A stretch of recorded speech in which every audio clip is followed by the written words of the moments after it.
Tiga. Assalamualaikum warahmatullahi wabarakatuh. Perkenalkan, kami dari kelompok 3 ingin menjelaskan materi kami yaitu manajemen modal kerja. Saya Muhammad Arif Pratama. Saya Muhammad Pasar Hidayat. Saya Rizka Sari. Pengertian modal kerja. Apa sih pengertian modal kerja? Modal kerja adalah dana yang digunakan untuk biaya jangka pendek, pembelian bahan baku, pembayaran gaji, dan biaya operasional lainnya. Terdiri dari yang pertama aktiva lancar, dan yang kedua kewajiban lancar. Apa sih contoh dari aktiva lancar? Contohnya itu kas, piutang, dan persediaan. Sedangkan kewajiban lancar contohnya itu adalah utang jangka pendek. Dan yang kedua, konsep modal kerja. Konsep modal kerja itu ada dua. Yang pertama itu adalah kuantitatif, dan yang kedua itu adalah kualitatif. Apa sih maksud dari kedua konsep tersebut? Yang pertama itu kuantitatif, seluruh aktiva lancar alias modal kerja kotor. Sedangkan kualitatif, selisih aktiva lancar dan kewajiban lancar alias modal kerja bersih. Dan yang ketiga, pentingnya manajemen modal kerja. Kenapa itu sangat penting? Alasannya yaitu yang pertama, menjaga kelancaran operasional dan likuiditas. Dan yang kedua, mengoptimalkan investasi pada aktiva lancar. Dan yang ketiga, memastikan kemampuan membayar kewajiban tepat waktu.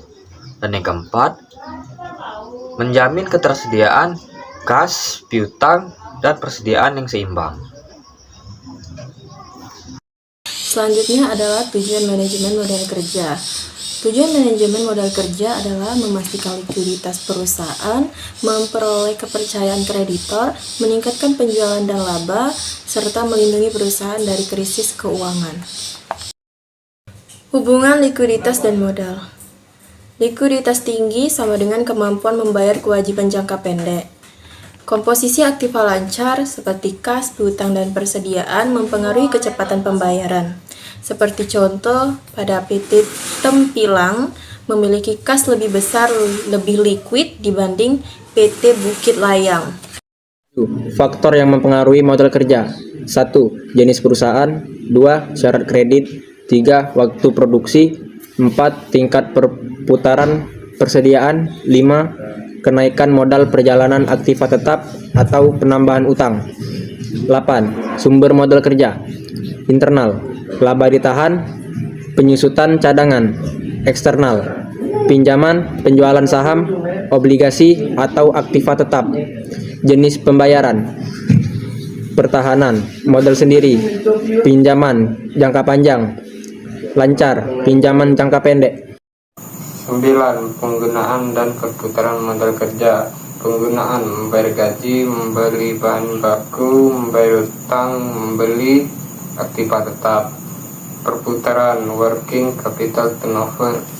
10. Perhitungan dan laporan perubahan modal kerja. Contoh, PT Rai Ibrahim Tbk kenaikan modal kerja 210 juta jiwa. Rasio perputaran meningkat dari 4,5 kali sampai 5,2 kali, menandakan efisiensi meningkat. Sekian dari kelompok kami ucapkan terima kasih. Wassalamualaikum warahmatullahi wabarakatuh.